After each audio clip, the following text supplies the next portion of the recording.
Peter Taylor, thank you so much for joining me on the Integral Chat this week. I can't wait to get stuck into your career, and I've been having a look over it. It's a long, varied, very rich career. You've worked pretty much everywhere, so it's difficult to know exactly where to start. So when it comes to the clubs that you feel most attached to, that's the strongest ties, is it the clubs or the teams where you played and managed where you're from, or is it more the ones where you've had the most success? I think you, as a coach, as a manager, I think you get the most pleasure if you feel as though you've done a good job, you know. And so club football, I always look at Hull City, because when I first joined Hull City, I was out of work probably for 4 or 5 months just before that. I'd left Brighton and we'd just got promotion. So I was looking to go back into work. Everything about it seemed right, but every manager beforehand seemed to, you know, not achieve what they should achieve at Hull City, at a club like Hull. They were 18th in League Two. Fantastic fan base. Everybody in Hull wears a Hull shirt. You don't see too many Liverpool or Man United shirts there. And so you always said to yourself, blimey, if I could be lucky, if I could be the one to turn it round, it would be a good place to be. And so I always, for club football, I feel as though Hull City is my best work, because, you know, when I left there, they were in the Championship, and we'd had a training ground, and we bought and sold a lot of players, but sold a lot more than you know, for the prices.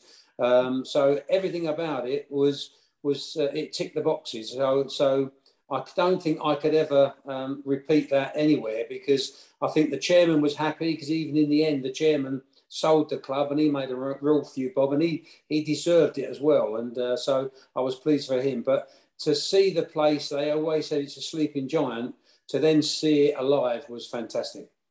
Yeah, I mean, achieving back-to-back promotions is so difficult, isn't it? That was a kind of a sliding door moment for you as well, because you'd done well at Brighton, but you decided to leave. And that's something that managers don't always do. You decided to walk away from the club because you didn't feel like it had the ambitions that you needed at that moment in your managerial career. And it proved to be a good decision. But that it could have gone completely the other way. Yeah. Yeah, I think with the Brighton one, I am a little bit old school. I've got my standards and I've got my beliefs or whatever. And when I had my interview at Brighton, the chairman at that time said to me, the new stadium will be ready, you know, within a year. You know, that's what he said to me. And then all of a sudden I take over and realise that wasn't the case. And to be fair, we shook hands on it. And very, very early on to say, look, you know, that wasn't the case. The new stadium is not going to be here. It means we're going to be at the Withdean a much longer time. And I think then that meant the budget was going to be lower, and it's more of a difficult job. So in the end, I decided, even though we got promotion, and it was a fantastic club to be at, because the spirit of the troops they had, they were fantastic, I've got to say. And we had, you know, a great season. We won the league. Zamora was on fire. Of course, he goes and gets a good move after that. But the chairman and myself, we shook hands, and I said, look, I'm going to go, because this is what you told me, so I'm going to think of elsewhere. And that's what I've done. I'll be honest with you now, you look at the new stadium now, what a fantastic stadium, and what a really well-run football club. I know you've been there quite recently, and so it's a fantastic stadium, really, really good people, really run well. So that might have been a bad move, Bianca, I think, in the end. But thankfully, going to Hull City, it ended up that was a good move. You know, as I say, that was something that I enjoyed. When you made that decision, I mean, there are moments in life where you do have a crossroads and you have to take, you know, big decisions in life, big choices. Were you nervous about that? Or did you always have like the courage of your convictions and the strength to just say, right, no, that's no good for me. I'm going to move on? Because that's not an easy thing to do. It proved right in the end. But as I said, it could have gone completely the other way. So was there no fear there at all? Well, there probably was fear. And I probably, if anything, I probably look back at my career And I do say at times I had too many clubs, and that's through things like that, where even though I've stuck to my guns and I said, look, this is what you told me, and that wasn't the truth, so I'm leaving. You know, one of the problems with my CV, I think, is that there's too many clubs. There should have been less clubs, and I should have been there much longer. I was 4 years at Hull City. I should have had more teams like that. But as I say, yeah, I think there was always fear, a little bit, but in the end, I suppose I looked at the situation. We won the league with Brighton, and I was always hopeful that phone was going to ring. But to be honest with you, it never rings as quickly as you think it's going to ring, and that's where you have to be careful. I think now, even if it had been at Withdean now, me now as I am, I think then I would then say, well, look, you didn't tell me the 100% truth on the stadium, but I'm going to stick at it and build a team for you. That's probably what I should have done. In the end, I went a different route.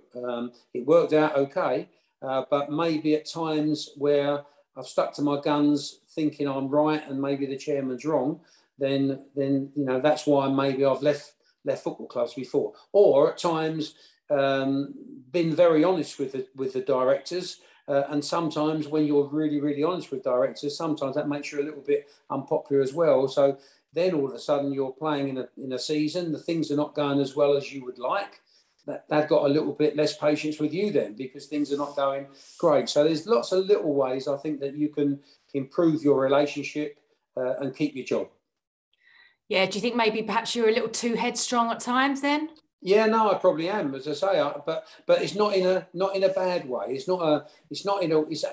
When I've had problems before, it's because I want the training ground to be right, and I want the team to be strong, and I want the players to be looked after if they deserve to be looked after. It's not a case of I want another X amount of pounds per week myself.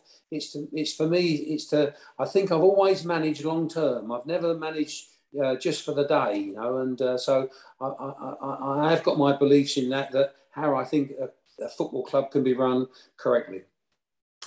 So let's go back to your early days in management. You obviously were non-league for a little while, and you had your ties to Tottenham because you'd been a player there. So you obviously linked with Glenn Hoddle, the likes of Ozzy Ardiles, I think was in the team at the same time. Yeah.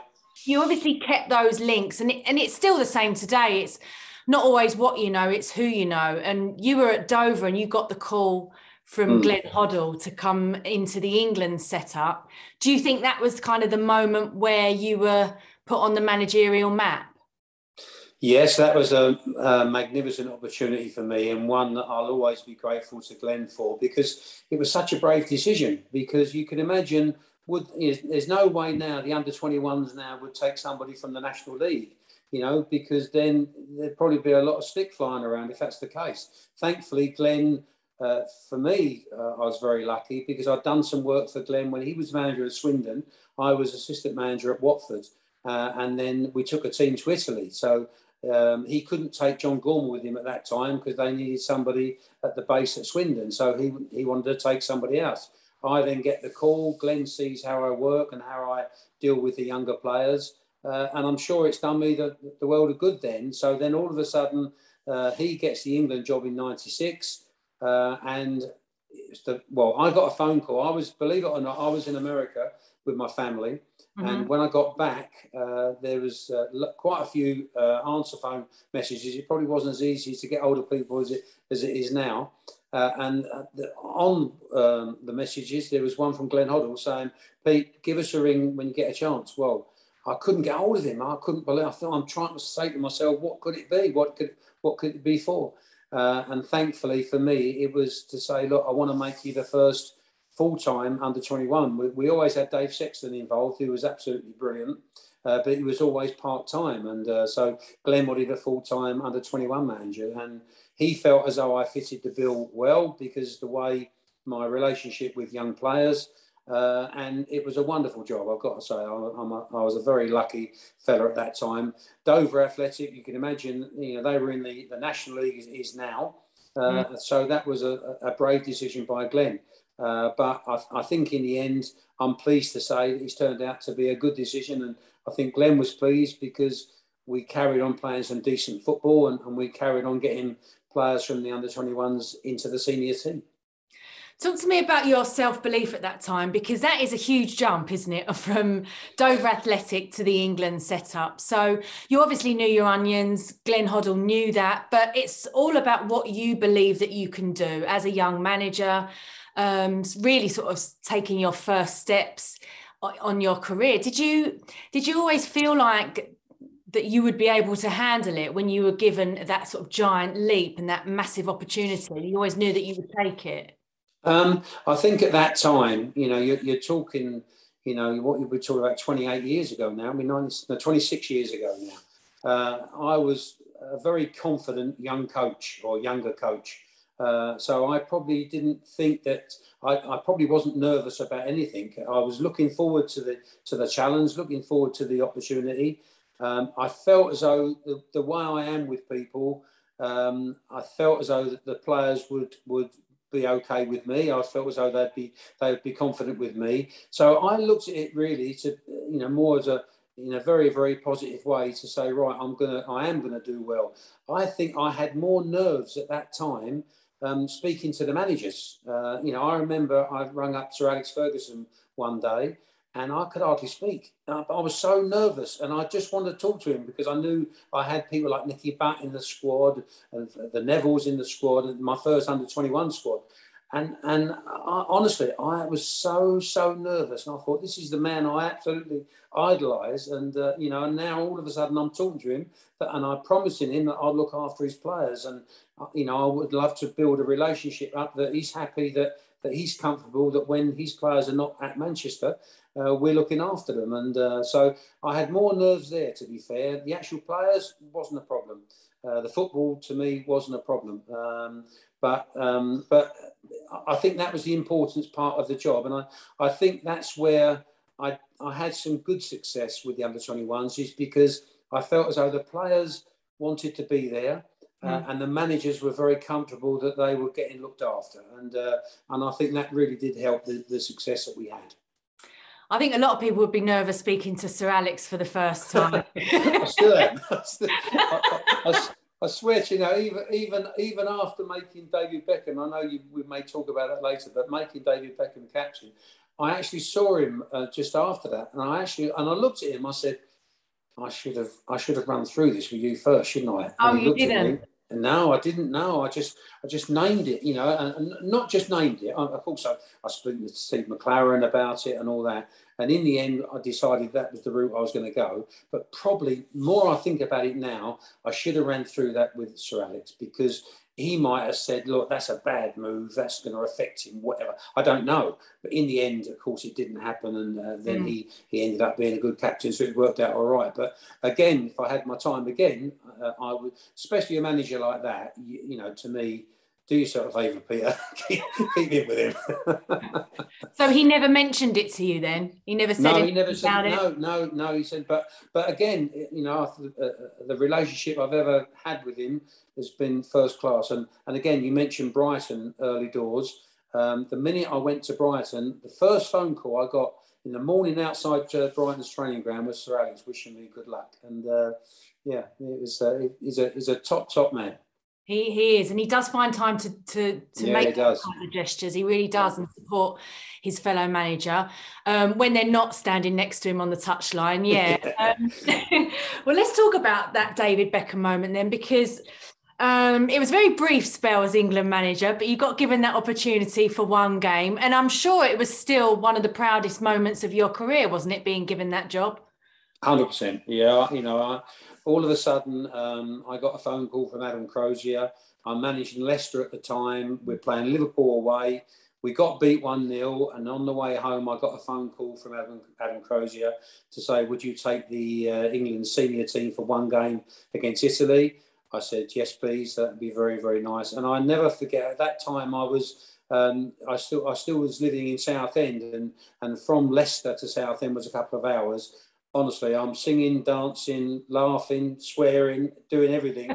Cannot believe that all of a sudden this young lad, I've run. What people don't know about me is that when I was 17, I ran a Sunday morning team that was my mates, and so I've always said to myself, I'm going to be a coach, So for me, all of a sudden to be the manager of the senior team, whether it be for one game or half a game. It doesn't bother me, but it's the proudest moment of my football life, without a doubt. And so, you know, it was a lovely situation. Never ever dreamed it would happen to me.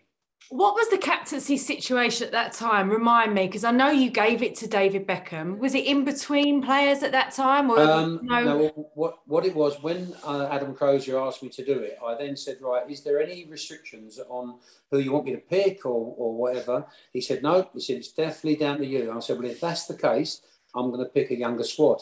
So you know, I looked at lots of the players. I was desperate to play David James in goal. So I looked at him and I went, right, I'm not going to go any older than David. And so it was 30 and younger. Why did you want them young? Why did you want to pick a younger team?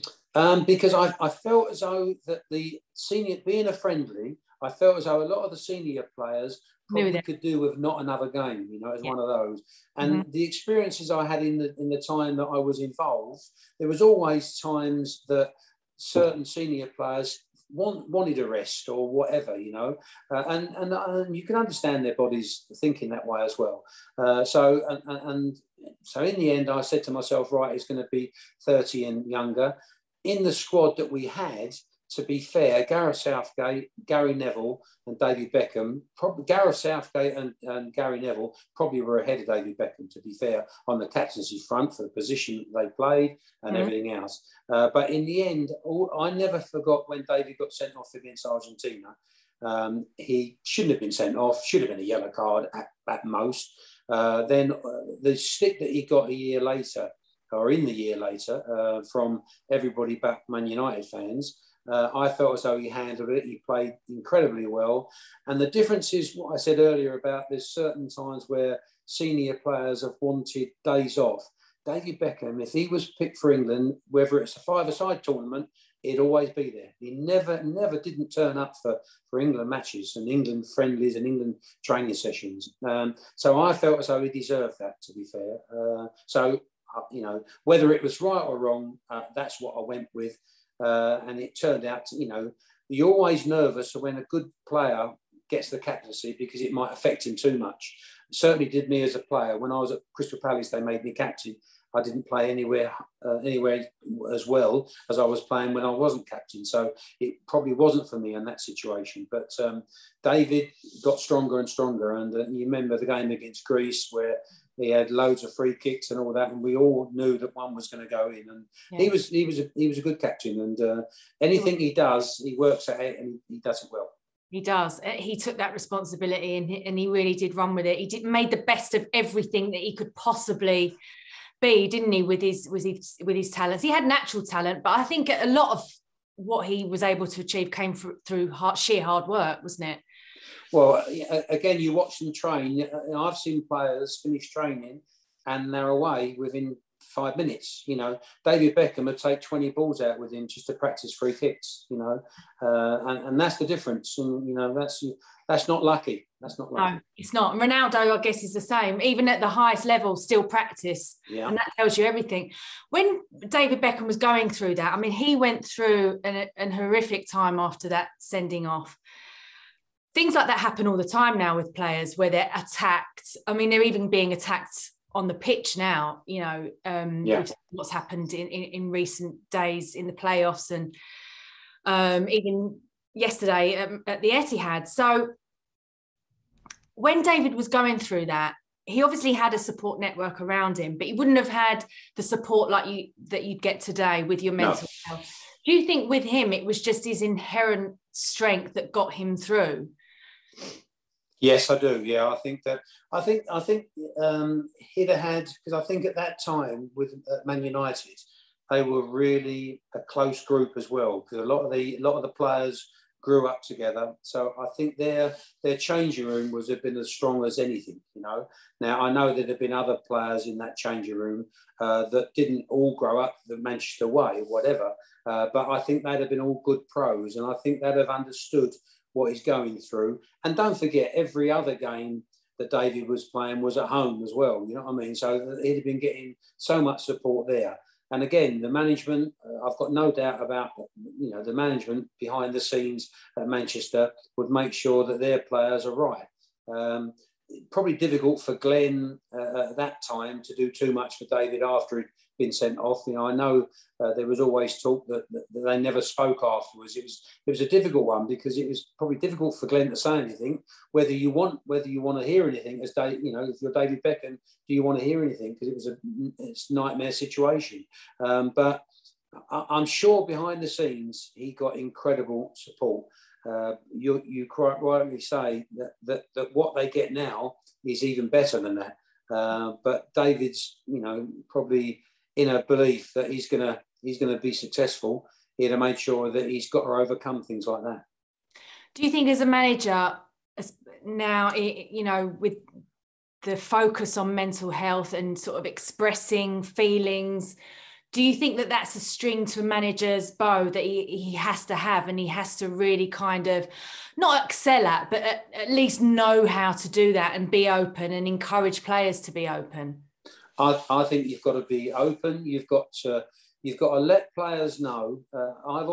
This is as a coach now. I'm talking that years and years ago, I've always said that I want players to walk past me down the high street in 25 years' time. I have to cut down the years now because I'm getting older. But I used to say in 25 years' time, I'm hopeful that on the strength of the way I'm treating you on the pitch, on the training pitch, and whatever off the pitch, that you will walk across that road to say, "Hello, Peter, how you doing?" Because you knew I was always trying to help you. And I think the modern day manager's got to be that as well. Really got to be that.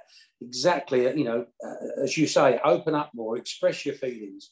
And it's also for a coach to let players know that, let them know how much you care about them and why you want them to be successful. And this is how you can be successful. And so I think if you have that, you build an even better relationship. And I think you've got more chance of the player having success and the coach having success. Did you want to be that way as a coach because you had experience of that with any of your coaches, or because you never had any experience of that?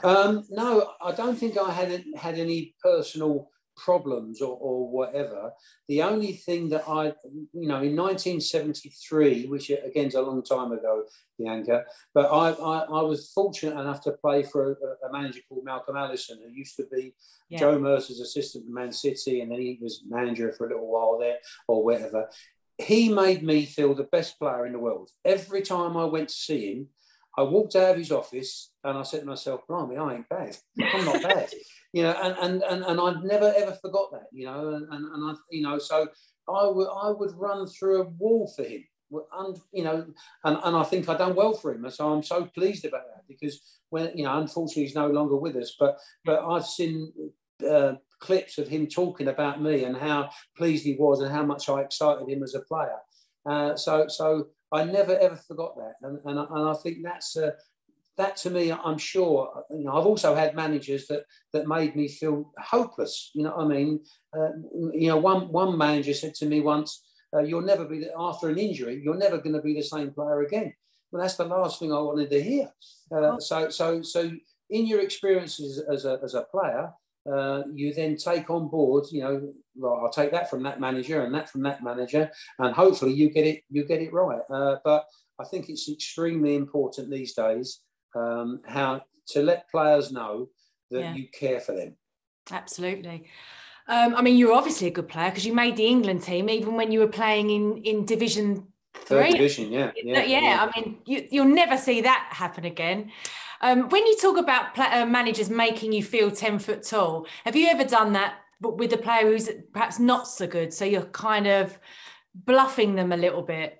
Does that come into the manager's sort of locker?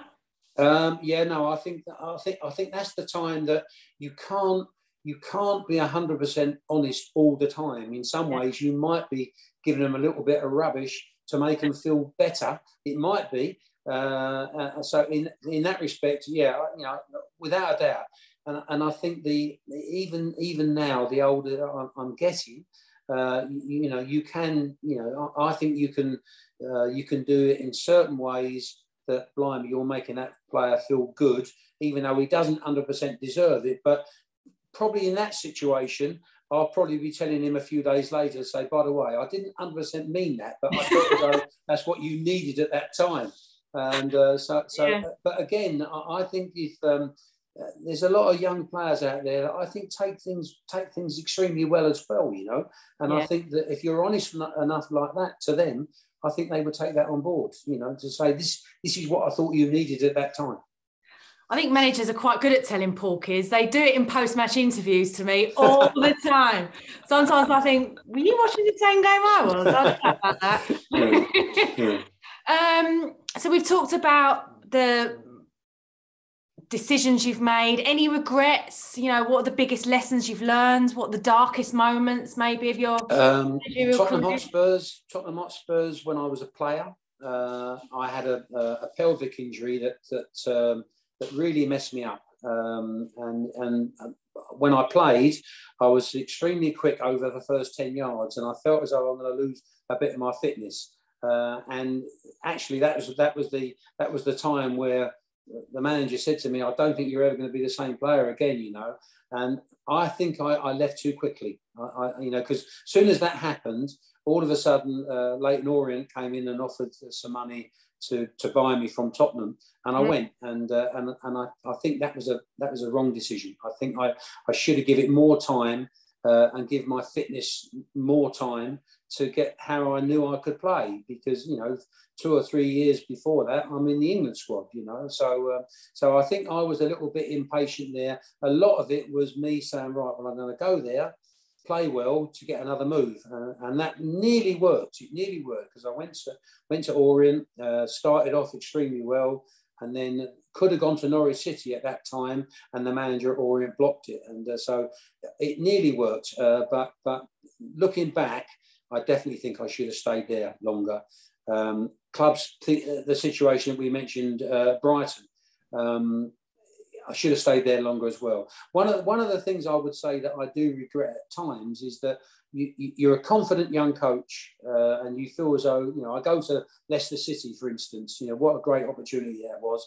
Tough job following Martin O'Neill, because unbelievable what Martin done over the years for them. But I maybe not have been as careful as signing the players as I should have been. But it was because then I was a younger coach, and I kept saying to myself, that's all right, I'll organise them, I'll make sure they'll be all right. We won't give goals away there or whatever. And football, as people would tell you now, Liverpool would tell you now, Man City would tell you now, it's all about the importance of recruitment. Yeah, it really is 100%. When you look at managers now, sort of who do you admire? The ones like the Peps and the Klopps of this world who are achieving unbelievable things, or do you admire those who are still surviving on a shoestring? Well, again, I love it. I love the opportunity to, you know, Bielsa, for instance, at Leeds. You know, now I've never seen him work. I would love to go and see him work, but I'm always told that he wants to take on difficult jobs. You know, he don't want the Man Uniteds where you're going to spend, you know, so many million. He wants to prove what a good coach he is, and, you know, what a coach he is. And so in that respect, I've got more respect for coaches like that. The way that Jurgen Klopp and Guardiola now handle their situation is on an absolute different level. You know, their standards, the quality of their two, you know, they're the best two teams in the world, aren't they? Really, I'd be amazed if there's better than that at the moment for what they're showing to us every week. But I do, you know, I look at people like Eddie Howe now as well, that he's gone in at Newcastle. He's all of a sudden, you know, changed it. You know, they were down. They were going down, weren't they? And there was a negative. It shouldn't be that way around Steve Bruce, because Steve Bruce is a different class manager. But it was a negative situation at that time at Newcastle. But Eddie got in there and he's completely changed it round and all that. So I've got so much time for managers like that really can organise their team, and if the budget's the same for every club in a league, that's when I would then see you then see what good coaches they are and how they organise the teams. Yeah, that would be interesting. I don't think that'll ever happen. No. It's the League Managers Association due tomorrow. It'd be interesting to see sort of what happens there and who wins the coach of the year and stuff. It's an interesting brotherhood, isn't it, management? Because you all obviously support each other. You're talking about Sir Alex, you know, giving you a call and stuff like that. But you're all also vying for each other's jobs in a way, and you'll go in sort of soon after someone's been sacked, but you all still seem to be able to remain pally. It's a very strange kind of relationships that you have going on. But do you all kind of just say, listen, I'd take your job, so I don't mind if someone takes mine? There's just an unwritten kind of understanding about it. Well, I think on that, I think as long as you don't do anything to affect the person's job, you should always be happy to take that job. You know, so you know, I'm hearing before there was times where managers want to let clubs know that they would fancy that job, but the manager's still in a job. You know, that to me can't be right. The younger you are, I think the less you accept that situation about football.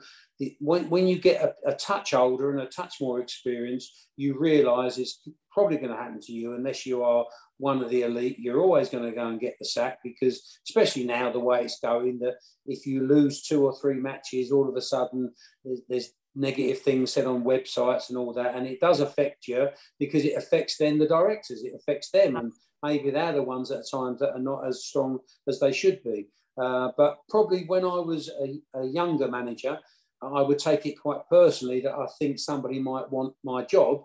But now I look at it to think, no, that is a part of it. But the most important thing, that whether you're an assistant, you take over from that manager, or you're somebody from the outside that comes in, as long as you haven't done anything that affects that job or deliberately affects that job of the number one in charge. I guess as you get older as well, you may have those thoughts that you're just grateful to still be in management, still be getting the jobs, because there is that element of, if I don't take this job, will I get one after that? And when do I sort of, because there is that merry-go-round, isn't there? But then one day it might worry you, you might have that concern that the phone won't ring again. Well, I think that's a good point. Dave Bassett many moons ago said to me that, Peter, when that phone rings, you never know if it's going to ring again. So when you turn down a job because you think you might get something better, that's where you could have a problem. And so, as you quite rightly mentioned on my CV, my management started 36 years ago, and it's been all different levels.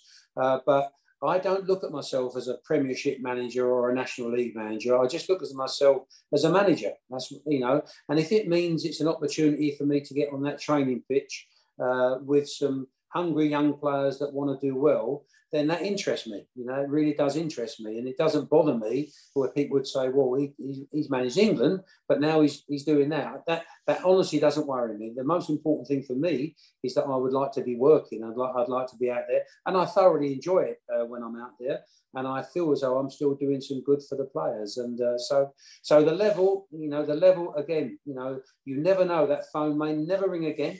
Hopefully it does, but you just never know. And that's where you have to take jobs if they're offered to you. Of course. And I guess that, you took the job at Welling, and you always go into a job with hope, thinking I'm going to do really well here. I'm going to, make a difference. Unfortunately, that sort of didn't end too well. 166 days in charge. But I know a lot of that was down to integrity. And that's, having spoken to you today, I can tell that integrity is very important to you. Can you give us a little bit of an insight into what happened there and why it didn't work out?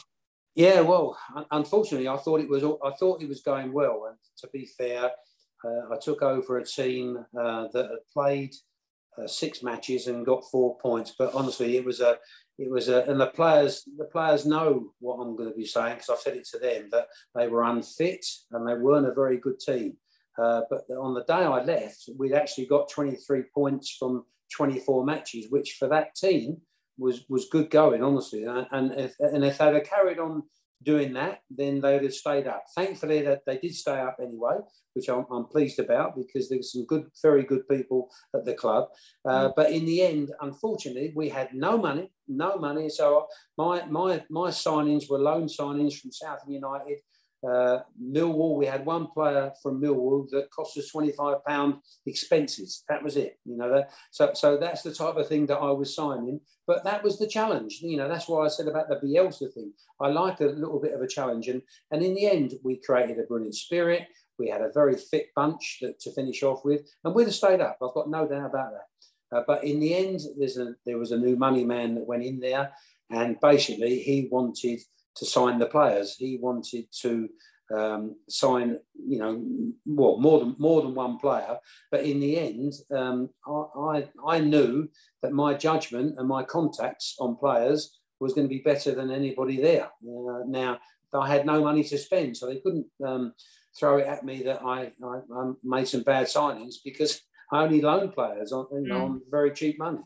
So unfortunately, it was either do it that way and play certain players, or you're going to be replaced. And so that's what happened. And so I still miss it now, to be honest with you, because, they were a really, really good bunch. And I still get loads of phone calls. So I go back to that, walking across the high street, and there's a lot of players there at Welling that will come and say hello. I've got no doubt about that. And so I still miss it. It's a little bit of a shame, but I'm delighted it finished off the way it did. I'll never understand that, why you would employ someone with your experience and then try and tell you what to do. It's ridiculous, but the people in football sometimes they just don't get it, do they? But well, anyway, they probably run it very differently to how they made their money, and so it is a bit of a frustration. But saying that, I suppose it's also the great thing about football is that everybody's got an opinion on football. Everybody thinks their team would win the league or win the World Cup or whatever, and you just have to accept that. You do. So what's happening now then, Peter? Are we just waiting for that phone to ring again, or are you going to take a break? Or? Yeah, it's funny that even I live in Southend, and so there's teams here. Even I took an under-12 team on Saturday morning. It was great fun. It was my daughter's friend from the tennis club. Would you go and take this under-12 team? I loved it. I had 2 hours of good fun where boys are trying as hard as they can. And no, I'm hoping now the season's finishing. I'm still hopeful that even if it could be part-time level, it doesn't bother me. I've got 4 wonderful grandkids who, my wife and I look after probably too much. In her case, too much. But anyway, it means that I'm lucky enough that I'm still fit enough to go out there on the training pitch. Well, that is what I call a love of the game. I'm pretty sure you'll be involved again, Peter, and I can't wait to see where you end up next. Thank you so much for talking to me. That'd be nice. It's very nice speaking to you.